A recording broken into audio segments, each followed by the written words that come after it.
नमस्कार, मैं हूं अवंतिका श्रीवास्तव। आप सभी दर्शकों का अन्नदाता कार्यक्रम में स्वागत करती हूं। किसान का जीवन बहुत मुश्किल होता है। वो अपने खेतों में लंबे समय तक काम करते हैं। उसका ध्यान सदैव फसल में ही लगा रहता है।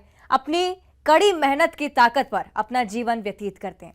और ऐसे ही किसानों की प्रगति के लिए हम खेती बाड़ी से जुड़ी हुई बहुत सी नई और लाभकारी जानकारियां हर रोज सुबह लेकर आते हैं। तो चलिए कार्यक्रम शुरू करते हैं। पहले देखते हैं क्या है आज के अन्नदाता में। गर्भित बकरी और उनके मेमनों की देखरेख।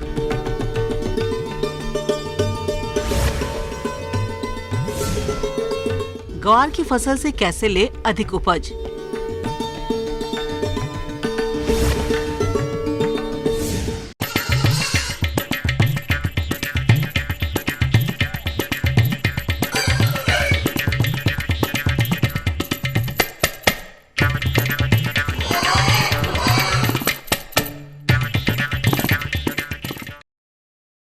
बकरी पालन हर तरीके से मुनाफे का व्यवसाय है। बकरी पालन में न सिर्फ शुरुआती निवेश बहुत कम होता है, बल्कि बकरियों की देखरेख और उनके चारे पानी का खर्च भी बहुत कम होता है। लेकिन बकरी पालन को सफल बनाने के लिए गर्भित बकरियों और उनके मेमनों की देखरेख उचित तरीके से करना जरूरी है। तभी आपको इस व्यवसाय से अधिक मुनाफा होगा। तो अब कैसे करें बकरी और उनके मेमनों का प्रबंधन, इसकी जानकारी दे रहे हैं जिला भोपाल के वरिष्ठ पशु चिकित्सक डॉक्टर एस.के. श्रीवास्तव।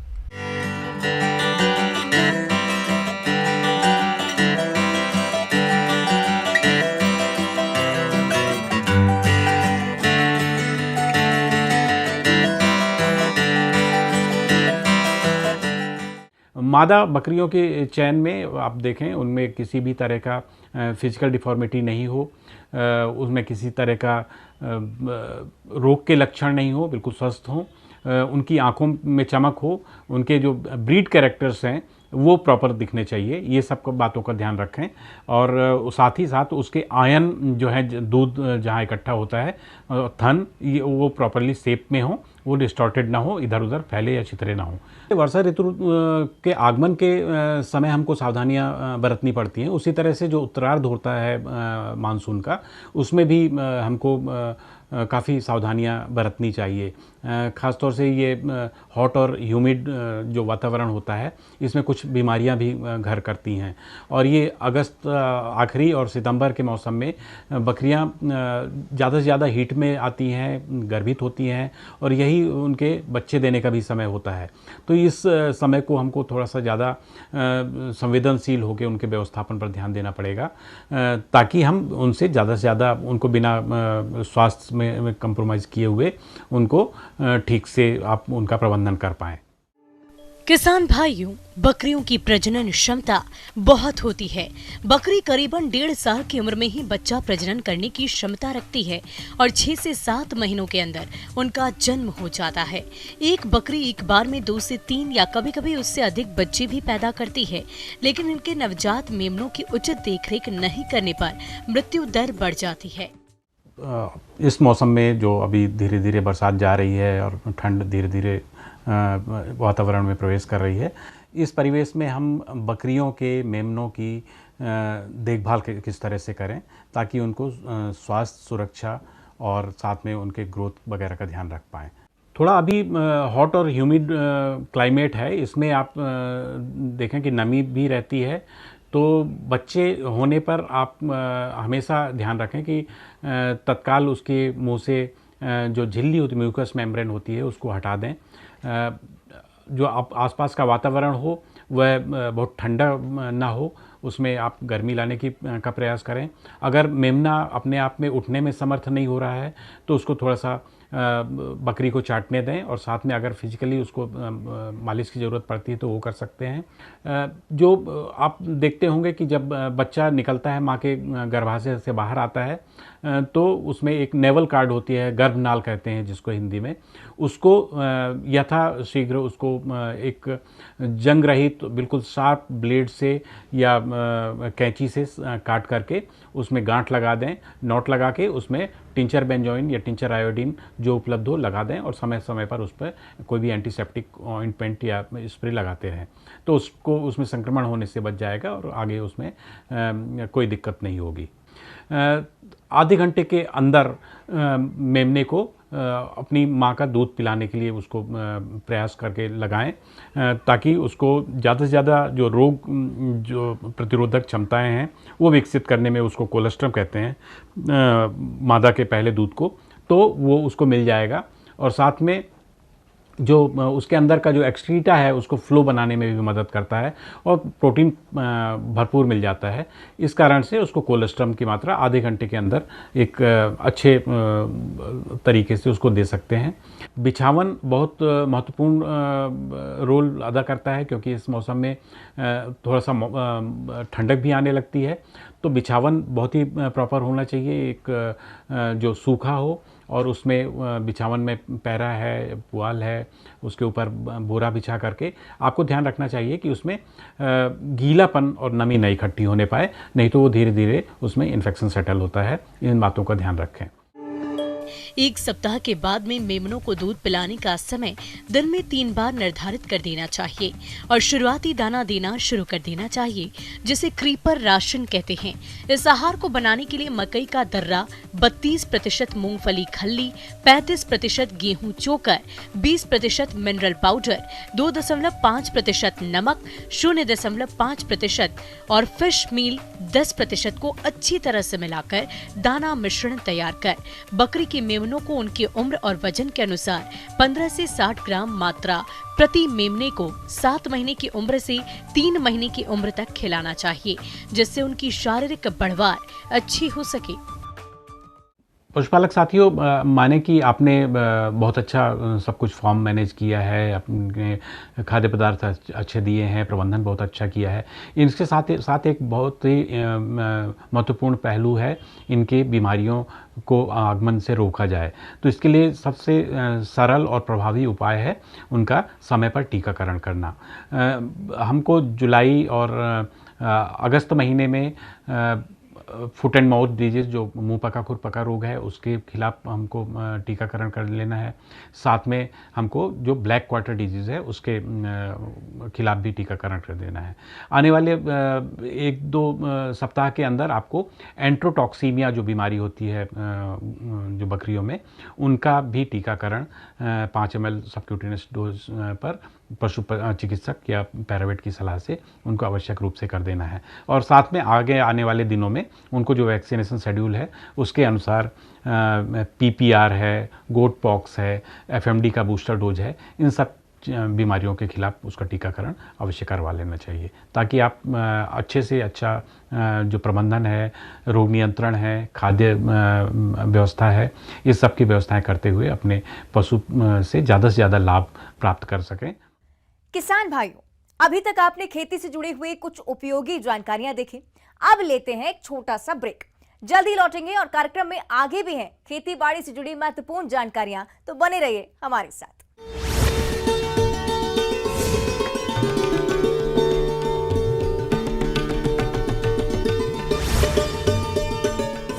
कहा, यह भारतीय संविधान पर हमला, यह पूर्व राष्ट्रपति का अपमान है। भोपाल में चयनित पटवारियों के साथ बर्बरता, लात और घूसे से मारने का वीडियो आया सामने। नीलम पार्क में बैठे थे धरने पर। मुरैना में विधानसभा चुनाव से पहले पुलिस को बड़ी सफलता, अवैध हथियार फैक्ट्री पर छापा, 12 देसी कट्टे और हथियार बनाने का सामान जब्त। नरसिंहपुर में अज्ञात शख्स ने की खुदकुशी, नर्मदा नदी में कूदकर दी जान, वीडियो वायरल। रायपुर में कांग्रेस विस्तारित कमेटी की अहम बैठक, प्रभारी कुमारी शैलजा, पीसीसी चीफ दीपक बैच हुए शामिल। छत्तीसगढ़ कांग्रेस के कई दिग्गज रहे मौजूद। कैबिनेट की बैठक पर बोले नेता प्रतिपक्ष, 16 लाख गरीब परिवार पीएम आवास योजना से वंचित, इतने दिन तक क्या कर रही थी भूपेश सरकार। अमित शाह के राहुल गांधी पर दिए बयान पर बोली कांग्रेस, राहुल गांधी ने छत्तीसगढ़ को न्याय दिया, किसानों का कर्ज मुक्त किया, फसलों की सबसे ज्यादा कीमत। घोषणा पत्र की तैयारी में जुटी कांग्रेस, महिलाओं से जुड़े विषयों पर पार्टी दे रही सुझाव, 3 महिलाओं की बनाई गई कमेटी। विधानसभा की रण से पहले छत्तीसगढ़ कांग्रेस में सामने आई अंतर्कलह, कांकेर में जमकर हंगामा, स्क्रीनिंग कमेटी के सामने 9 विधानसभा के कार्यकर्ता हुए आक्रोशित। कैबिनेट मंत्री गुरु रुद्र कुमार की दावेदारी का विरोध, नवागढ़ क्षेत्र के सैकड़ों कार्यकर्ता पहुंचे रायपुर, स्थानीय विधायक गुरुदयाल बंजारे को प्रत्याशी बनाने की मांग। रायपुर में कांग्रेस पर बीजेपी का हमला, पूर्व मंत्री बृजमोहन अग्रवाल ने साधा निशाना, कांग्रेस पर लगाए कई संगीन आरोप। केएल राहुल का बेंगलुरु की राष्ट्रीय क्रिकेट अकादमी में होगा फिटनेस टेस्ट, कमर में लगी थी चोट। भारतीय हॉकी टीम ने 5 खिलाड़ियों वाला हॉकी एशिया कप जीता, फाइनल में पाकिस्तान को दी मात। ट्राई ब्रेकर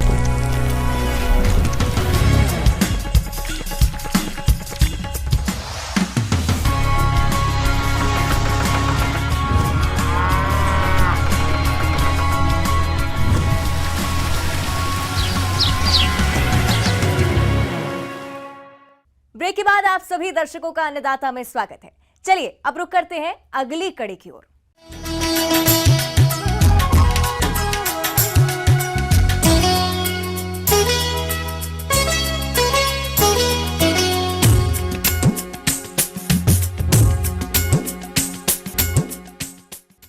किसान भाइयों, अपने राज्य में ग्वार की खेती मुख्य रूप से बरानी क्षेत्रों में की जाती है और इस साल समय पर बारिश होने के कारण ग्वार की फसल काफी अच्छी है। फसल से अधिक पैदावार मिले, इसके लिए ग्वार की फसल में कुछ जरूरी कार्यों को करना आवश्यक है। तो ग्वार की फसल में कौन कौन से कार्यों को करें, इस बारे में जानकारी दे रहे हैं शस्य वैज्ञानिक डॉक्टर BL यादव।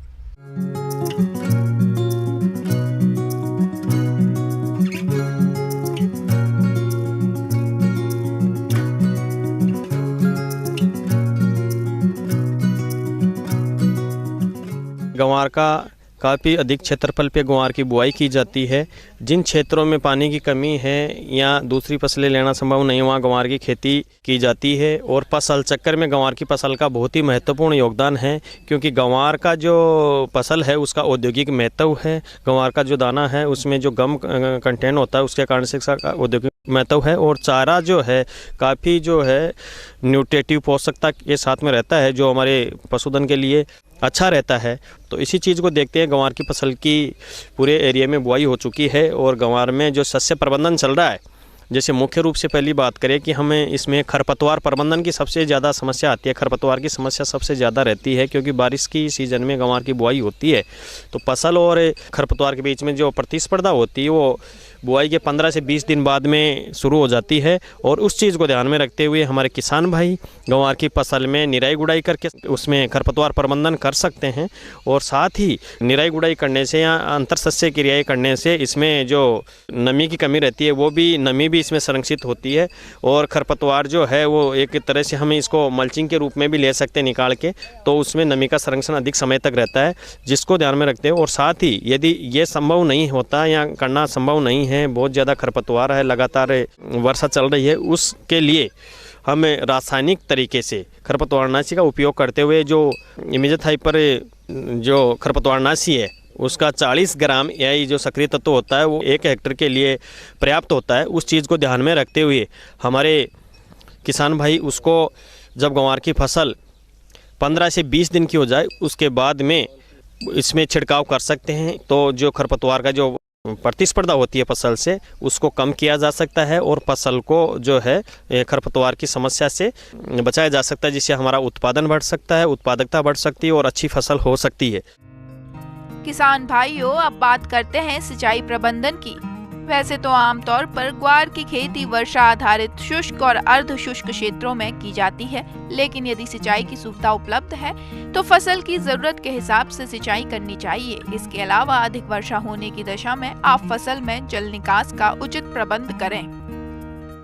वैसे ग्वार की फसल में लगातार यदि बारिश होती है सीजन में तो पानी की ज़्यादा आवश्यकता नहीं होती है, लेकिन फिर भी यदि समय पे वर्षा नहीं होती है या पानी की कमी होती है, नमी की कमी होती है, उस दौरान जब इसमें ग्वार की फसल में 40-45 दिन बाद में फूल आना चालू हो जाता है, उसके बाद में फलियां बनती है। तो जब फलियां बनना चालू हो और उसमें दाना बढ़ने की अवस्था हो, उस टाइम नमी की कमी नहीं होनी चाहिए। यदि उस दौरान नमी की कमी रहती है तो हमारे किसान भाइयों को इसमें सिंचाई करनी चाहिए, जिससे उसमें दाना अच्छे से भर सके, उसकी उत्पादकता अच्छी आ सके, अच्छा उत्पादन हो सके, उसकी दाने की जो गुणवत्ता है वो भी अच्छी हो सके और फसल जो है हमारे किसान भाइयों को अच्छी प्राप्त हो सके। इसलिए किसान भाइयों को ध्यान रखना है कि इसकी जो क्रांतिक अवस्थाएँ हैं उसमें सिंचाई का विशेष ध्यान रखें और इसमें जो भी रोग या बीमारियां आती है उसका भी समय पे हमारे किसान भाई इसका प्रबंधन कर सकते हैं। जैसे अभी रस चूसक कीटों की समस्या आ रही है तो इस टाइम पे जो भी कीटनाशी है जैसे इमिडाक्लोप्रिड 17.8 SL है उसका 0.2 से 0.3 ml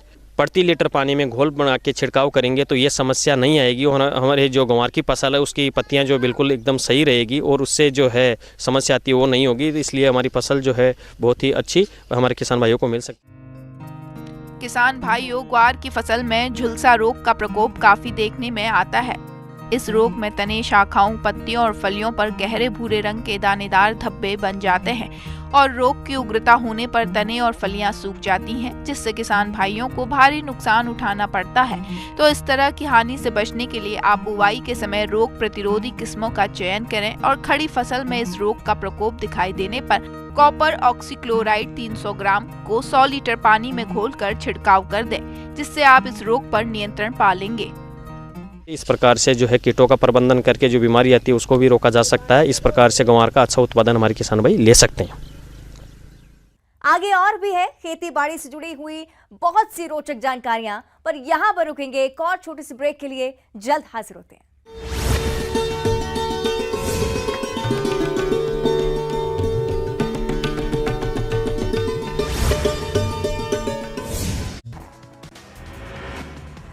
तमन्ना भाटिया ने सोशल मीडिया पर डाला वीडियो। मालदीव में एंजॉय करती दिखी एक्ट्रेस, फैंस को पसंद आ रहा वीडियो। गदर 2 500 करोड़ क्लब में शामिल। रिलीज हुए फिल्म को हुए 24 दिन। 500 करोड़ कमाने वाली तीसरी फिल्म।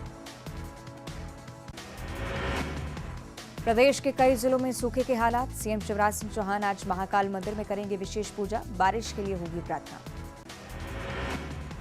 एमपी में बीजेपी की जन आशीर्वाद यात्रा का शंखनाद। चित्रकूट से आगाज। जेपी नड्डा और सीएम शिवराज रहे मौजूद। चित्रकूट में बोले सीएम शिवराज, किसानों के साथ है सरकार, चिंता की नहीं बात। 1 महीने से नहीं बरस रहा पानी तो संकट से बाहर निकालेगी सरकार। भोपाल में जन आशीर्वाद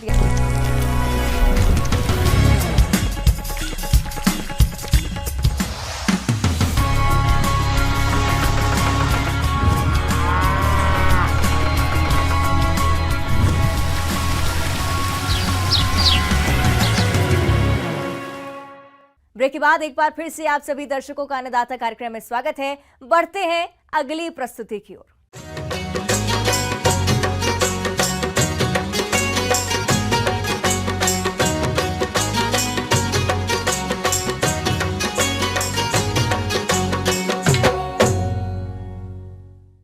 अगेती आलू की बुवाई का समय आने वाला है और प्रदेश के कई किसान भाई अगेती आलू की खेती करके अच्छा खासा मुनाफा कमाते हैं।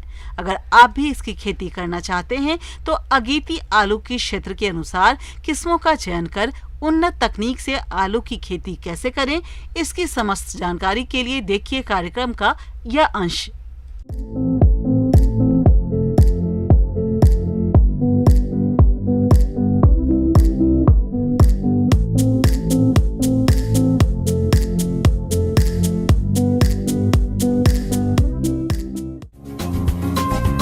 भारत में आलू का उत्पादन मुख्यतः सब्जी के लिए किया जाता है।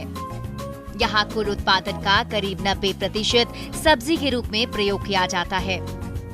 इसके अतिरिक्त इससे अच्छे प्रकार का स्टार्च और अच्छा प्रोटीन भी मिलता है। तो हमारे जो किसान भाई किसी कारणवश खेतों में खरीफ फसलों की बुआई नहीं कर पाए या जिन किसानों की अधिक बारिश के कारण फसल नष्ट हो गई, तो वे इस समय अगेती आलू की बुआई करके अच्छी आय कमा सकते हैं। इसके साथ साथ आगे चलकर वो रबी फसलों की खेती भी कर सकते हैं। इसकी खेती के लिए अच्छे जल निकास वाली दोमट और बलुई दोमट मिट्टियाँ, जिसमें जैविक पदार्थ अधिकांश मात्रा में हो, उपयुक्त होती है। खेत की तैयारी के समय एक जुताई मिट्टी पलटने वाले हल से और 2 जुताइयां देशी हल या कल्टीवेटर से करके पाटा लगाकर खेत को भुरभुरा करके समतल कर लेना चाहिए। अब बात आती है खाद और उर्वरक प्रबंधन की। तो 20 टन सड़ी हुई गोबर की खाद, 250 किलोग्राम यूरिया, 180 किलोग्राम डीएपी और 170 किलोग्राम एमओपी का आप प्रयोग करें, जिसमें यूरिया की 80 किलोग्राम और अन्य खाद उर्वरकों की पूरी मात्रा बुआई के समय दें और शेष बची यूरिया की 170 किलोग्राम मात्रा का प्रयोग आप 30 से 35 दिन की खड़ी फसल में करें, जिससे आपके फसल की बढ़वार अच्छी होगी। किसान भाइयों, अगेती आलू की खेती के लिए आप कुफरी अशोका, कुफरी चंद्रमुखी, कुफरी पुखराज, कुफरी सूर्या, कुफरी बहार प्रजातियों का चयन करें, जो 75 से 85 दिनों में तैयार हो जाती हैं। जहां तक बीज दर की बात है तो 10 ग्राम वजन वाले कंदों का 12 से 15 क्विंटल और 30 ग्राम वजन वाले कंदों का 25 से 30 क्विंटल प्रति हेक्टेयर कंदों की आवश्यकता पड़ती है। किसान भाइयों, कंदों को हमेशा किसी प्रमाणित संस्थान से ही खरीदें। कंदों को रोगों से बचाने के लिए मैंकोजेब 2 ग्राम दवा को प्रति लीटर पानी में घोलकर कंदों को 10 मिनट तक डुबा रहने दें और उसके बाद इनको निकालकर छायादार स्थान पर फैला दें, जिससे दवा की परत कंदों पर सूख जाएगी। उसके बाद कंदों की बुआई करें।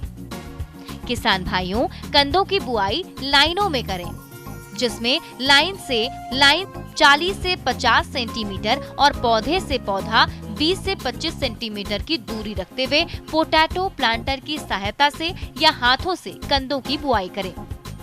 इस प्रकार किसान भाइयों, आप इन सभी बातों को ध्यान में रखते हुए यदि अगेती आलू की उन्नत बुआई करते हैं तो आपको आगे चलकर इस फसल से अच्छी उपज की प्राप्ति होगी।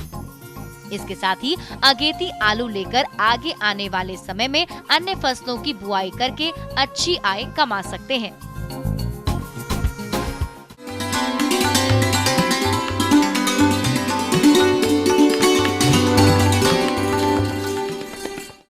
अन्नदाता हेल्पलाइन निशुल्क फोन संपर्क सेवा के माध्यम से आपके द्वारा पूछे गए प्रश्नों में से 1 या 2 महत्वपूर्ण प्रश्न को हम अपने कार्यक्रम में शामिल करते हैं। इसी के तहत आज का चयनित प्रश्न और उसका जवाब इस प्रकार है। अन्नदाता निशुल्क फोन संपर्क सेवा के माध्यम से पूछे गए प्रश्नों में से आज हमने जिस प्रश्न को कार्यक्रम में शामिल किया है उसे पूछा है गिराम जुमका। जिला सतना के कृषक गोविंद यादव ने ये गाय और भैंसों से दूध निकालने वाली मशीन के बारे में जानकारी चाहते हैं। तो गोविंद यादव जी, आपकी जानकारी के लिए प्रस्तुत है कार्यक्रम का ये अंश।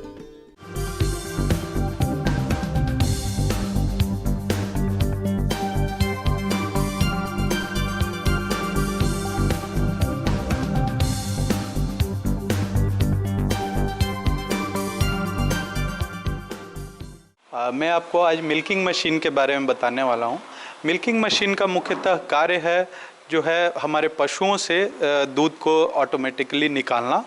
तो उसका प्रोसेस पहले जानते हैं क्या क्या पार्ट्स होते हैं।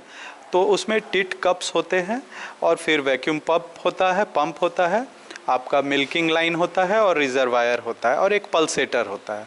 तो इसमें कैसे पूरी प्रक्रिया होती है इसे हम जानते हैं। पशुपालक भाइयों, बड़े डेयरी फार्मों में हाथों से दूध निकालना काफी मुश्किल भरा काम है, क्योंकि एक तो मजदूर समय पर नहीं मिलते और यदि मिलते भी हैं तो दूध निकालने में समय और श्रम भी अधिक लगता है। तो ऐसे में मिल्किंग मशीन से दूध निकालना काफी आसान है। मिल्किंग मशीन से समय और श्रम की भी बचत होती है। तो इसमें सबसे पहले जो टिट कप्स हैं उसे हम जो है थन पर लगाएंगे और ये लगाने से पहले सबसे पहले थनों को और टिट कप्स को अच्छे से धो देंगे ताकि इन्फेक्शन ना फैले और हमारा दूध का क्वालिटी भी बढ़िया हो।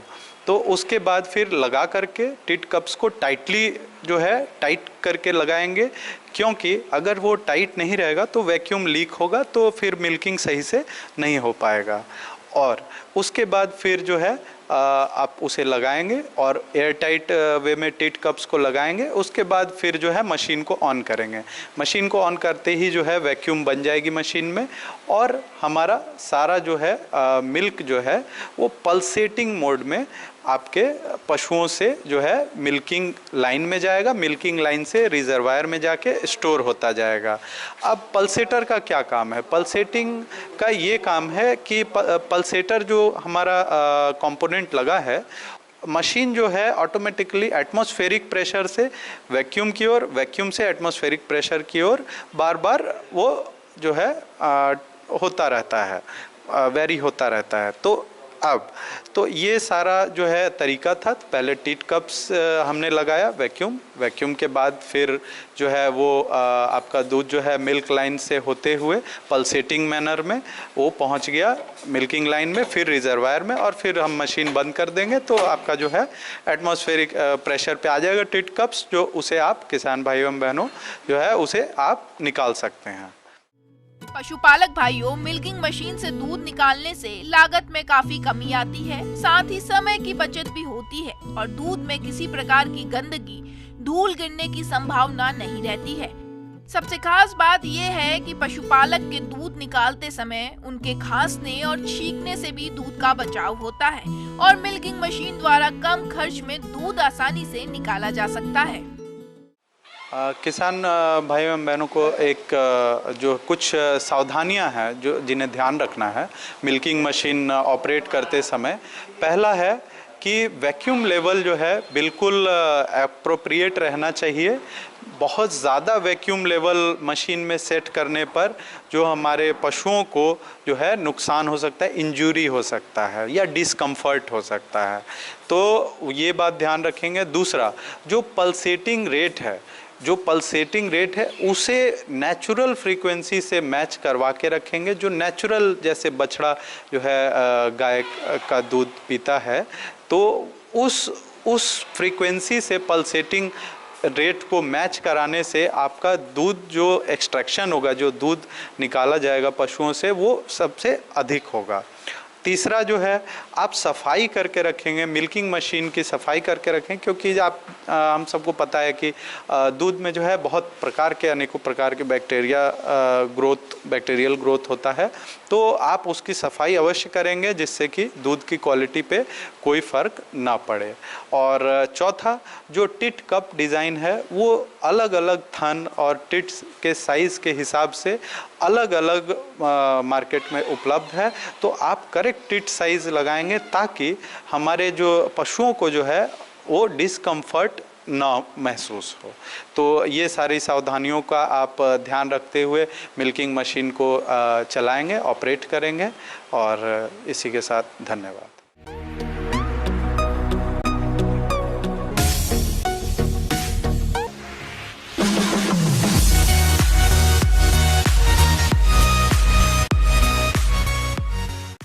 आइए अब एक नजर डालते हैं राज्य के कुछ चुनी हुई मंडियों के प्रमुख फसलों के बाजार भाव पर।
किसान भाइयों, अन्नदाता आपकी सेवा के लिए संकल्परत है। कृषि संबंधित समस्या और सुझावों के लिए आप हमें इस पते पर संपर्क कर सकते हैं। प्रोड्यूसर अन्नदाता news 18 Madhya Pradesh Chhattisgarh, Ramoji film city, Hyderabad 501512। साथ ही आप हमें ईमेल भी कर सकते हैं। हमारा ईमेल है p18annadatamp@nw18.com। इसके अतिरिक्त आप हमें निःशुल्क हेल्पलाइन नंबर 1800-889-2163 पर सोमवार से शनिवार सुबह 10 बजे से शाम 4 बजे के बीच संपर्क कर सकते हैं। किसान भाइयों, अब समय हो रहा है आपसे विदा लेने का, तो हमारी अन्नदाता टीम को दीजिए इजाजत। कल फिर आपसे मुलाकात होगी कृषि संबंधित कुछ और महत्वपूर्ण जानकारियों के साथ। नमस्कार।